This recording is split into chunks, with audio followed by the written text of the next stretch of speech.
Klutzy Passenger 446 says, my almost ex-husband's mom introduced me to meth, and even though I hated it, I kept doing it because I worked 80 hours a week trying to keep her family afloat during the pandemic. Husband wasn't working by choice. Guys, stick around until the end of this episode to hear the rest of this story and more disturbing secrets that Redditors are keeping from their friends and family.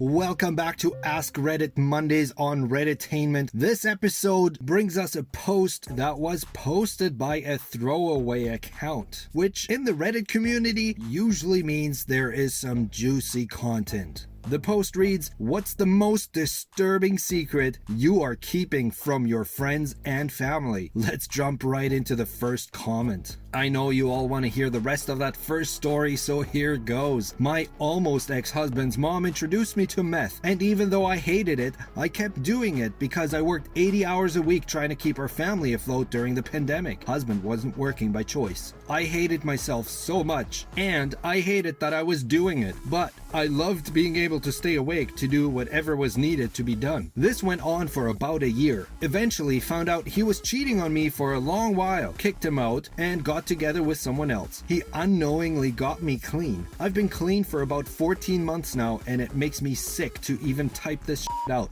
The worst choices I've ever made by far. I don't know if there's anybody out there that can relate with this story, but from what I've heard, meth is definitely one of the most destructive things that you can do, and kudos on this commenter for getting out of it. Next comment says, mom believes that dad hired a private investigator and that that's who caught her cheating on him. It wasn't a PI. In reality, I was the one who caught her on video and completely by chance. She'd come for blood if she was ever told the truth. Edit, damn, I didn't really think this would get that much attention. Thanks for all the messages and kind words being thrown my way. I really don't feel worthy. Full story here. Wow, can you believe the nerve this woman must have to make it a big deal about the PI or her suspected PI when she's the one that got caught cheating? Are you kidding me? But if you want to check out the full story, there's a link in the description down below. Another commenter says, my mom molested me for 5 years from ages 4 to 9. She manipulated my whole family for them to believe I'm crazy, to discredit me if I were ever to come out with the truth. Then she paid me $10,000 not to tell anyone. All I did with the money was buy heavy drugs to numb the pain. I've moved across the country to get away. My whole family hates me. Edit, thank you for all the kindness. It is very much appreciated. For those telling me they've gone through this too, I am so sorry. At least we have camaraderie in one another, I suppose. In threads like this, stories like these occur far too often in my opinion, and for this person to have gone through that and then being paid off and now having his whole family hate him, all based on a lie from his mom, those must be some shitty cards to be dealt in life. Whoever this person is, I'm hoping he's coping with it better now than to turn to drugs, but that's definitely something that can't be easy to deal with. Another commenter says, my aging mother is battling cancer. She isn't winning. She has asked me to be the power of attorney and the executor of her estate. While going through her legal papers, I came across the documents that showed that my sister, we are both in our 50s, is actually only my half-sister. She has a different father. My mom never told anyone. My father has been gone for almost 20 years and he never said anything either. He stepped up when the real father took off. This was in the 1960s. My sister doesn't know. Well, that's quite the dilemma to be dumped on someone. What would you do in this situation? Tell the sister?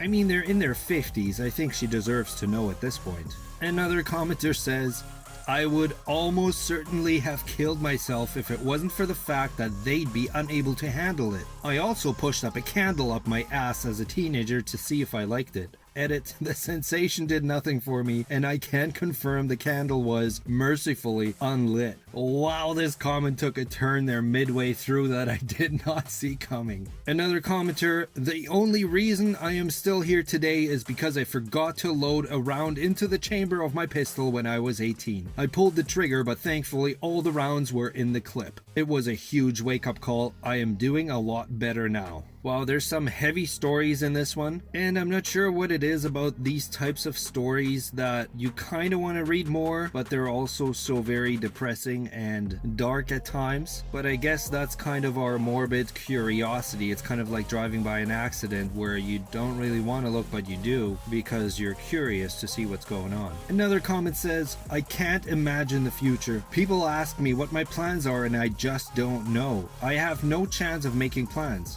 There's just no vision or hope or amount of wishing hard enough to try and plan or predict my own future. I'd rather be dead than have to try to think about where I'll be in 5 years.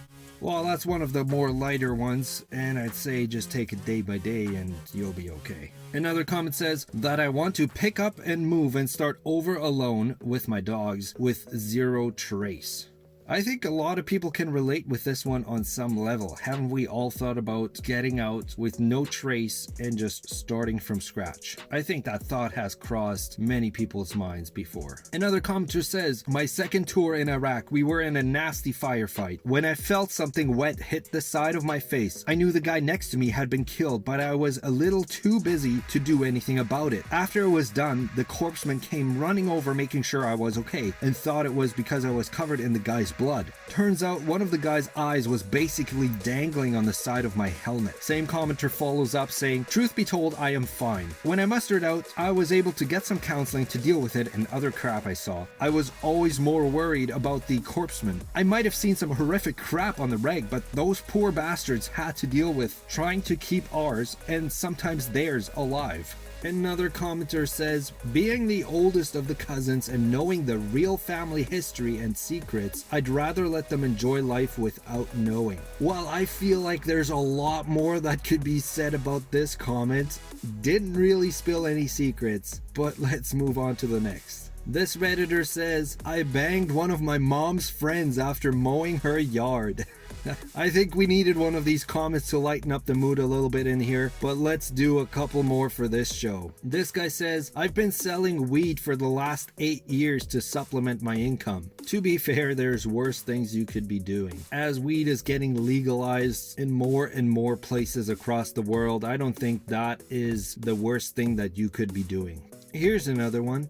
I escorted for years, including my junior and senior years of high school, to pay for college. So many times I would be at a friend's doing schoolwork, but I was with a client, or a few times I told them I was going out of town for the weekend as part of a school club trip, when I was actually being flown to different cities by much older men for the weekend. I even typed up a bullshit permission slip and everything. By the way, I am aware of how dangerous that was. I do not need a lecture. They think I took out student loans and I'm still paying them off to this day. I was able to pay for all 4 years by the time I graduated. Yeesh, I don't even know what to say to that. Alright, let's do the last story for today, and Jelly Duck 9 says, I was a coke addict for 6 years. No one but the people I partied/used with knew. Almost 2 years clean. Well, there you have it. We're ending the episode on a good note. Hope you've enjoyed these stories. As always, if you want to read more, I'll leave the links in the description down below. But if you've enjoyed this content, leave a thumbs up on the video, and I'll see you next Monday for the next episode. Thanks for watching, and I'll see you in the next video.